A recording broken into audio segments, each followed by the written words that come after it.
નમસ્કાર મિત્રો, હું છું સુરેશ માળી અને અમારા ગામમાં એક દુકાન છે મોમેશ્વર સ્ટીલ ફર્નિચર કે અમારા ત્યાં આગળ સ્ટીલના કોઈ બી ખાટલા છે, પછી ઘોડિયા છે, એવી સ્ટીલની જાળી છે, પછી પાણિયારી છે, એ બધું સ્ટીલનું સારી રીતે અમે કામ કરી આપીએ છીએ અને અમારા ભાઈ કારખાના ચલાવે છે તેમને અમારા કિશનભાઈથી હું તમને મુલાકાત કરાવું કે કિશનભાઈ તમે કેવી રીતનું કામ કરો છો ને શું શું તમે કામ કરી શકો છો. આપણે કિશનભાઈને પૂછી લઈએ. નમસ્કાર કિશનભાઈ. નમસ્કાર. તો તમે એમ કેવી રીતનું કામ કરો છો બધું ભાઈ?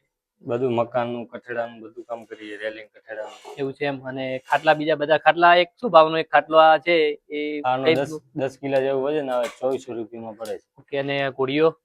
ઘોડીઓનું 10 કિલા વજન આવે એ 3000 રૂપિયામાં પડે. કોઈ બીને ઓર્ડર થી બનાવવો હોય તો મળી જાય કે તૈયાર આપણા જોડે તૈયાર આપણા જોડે સ્ટોક છે? તમે સ્ટીલનું જ બનાવો છો કે ગેલ્વેનના ખાટલા પણ બનાવો છો? ગેલ્વેનના ખાટલા પણ બનાવો છો. અને ગેલ્વેનના સાહેબ શું ભાવ ને કેટલા કિલો હોય છે ભાઈ? 11 કિલો ખાટલાનું વજન આવે. હા. અને 1400 રૂપિયા જેવું પડે છે. ઓકે. ગોળ પાઇપમાં ને? હા, ગોળ પાઇપ. અને કેટલા mm ની પાઇપ કઈક હોય ને એમાં? 40 mm ની પાઇપ આવે. હા. 40 mm ના પાયા આવે. પાયા આવે એમને. અને આ દુકાને જ અમને કોઈના ઘરે જઈને રેલિંગ બીજું કામ કરવું હોય તે ધાબા ઉપર તમે કરી ગમે એવું જે વીઆઈપી હોય અત્યારે ગમે જેવું કાચનું બીજું બધું કામ કરીએ. લાસ્ટ તમે કેટલા વર્ષથી આ કામ કરો છો?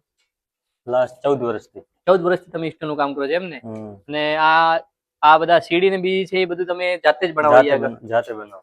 ઓકે. અને આ હાલ શેનું કામ ચાલુ છે? હાલ શેટીનું કામ ચાલુ છે. શેડિંગ નું એમ ને? ક્યાં આગળ મોરથલમાં જ કામ ચાલુ છે બીજે? હાલ ડેડુઆ કામ ચાલુ છે સાઈડ. ડેડુઆ સાઈડ ચાલુ છે એમ ને? શેની છે?